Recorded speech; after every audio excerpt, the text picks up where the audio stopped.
Hello friends, welcome back to my channel Sujata lifestyle. আর good morning সবাই কীরকম আছো? আশা করি ভালো আছো, আমিও ভালো আছি। যাই হোক, তোমরা লগে কথা হইতে হইতে আমি তো আজকে রান্না করে আইও ব্লগটা শুরু করছি। কতটুকু করতে পারবো জানি না, হঠাৎ হইয়া দেখি ঝুমঝুমাইয়া ঝরিয়ে আনছে।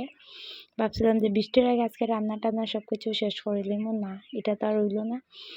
আর গ্যাসে আজকে রান্না করতেছি অনেকদিন পর, এলে চুলাতেই রান্না করি, কিন্তু চুলায় রান্না করতে সুবিধা আর কি আমার লাগে। মানে মানুষ বেশি তো ফটাফট হয়ে যায়। আজকে গ্যাসে রান্না করতেছে কত সময়ের জন্য হইব। এদিকে তো বাসন গুছাইতেছি, এদিকে ভাতও বয়ে দিছি।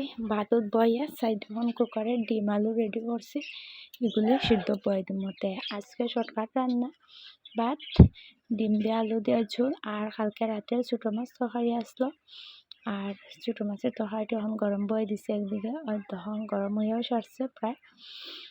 এরপর এটি নামাইয়া কুকারে ডিম আলু সিদ্ধ বয়ে দেবো, তারপর করে রাঁধতে সুবিধা হইব আর কি। রেডি করে লেছি কুকার টুকার, আমার কুকারের জল, আলু, ডিম সব কিছু রেডি। আর হঠাৎ তখন বেতালা বৃষ্টি হইতেছে, বৃষ্টির লেগে ব্লগটা বেশি শেয়ার করতে পারছি না। তো ওখানে রান্না কইরা স্নান টান কইরা ভাত টাত খাইয়া ওখানে ঘরে আইছি, কিন্তু কারেন্ট তো নাই। আগে চার্জার লাইট দিয়ে রান্না, লাইট দিয়েই করছি, মানে সব কিছু ভিডিওটাও করছি চার্জার জ্বলে, মোবাইলের টর্চ জ্বালাইয়া ভিডিও কিছু করার নেই, কারেন্টের সমস্যা করতেছে আর কি। তো যাই হোক, ভিডিওটা বেশি বড় করলাম না। আর যদি ভালো লাগে লাইক কমেন্ট শেয়ার হইল।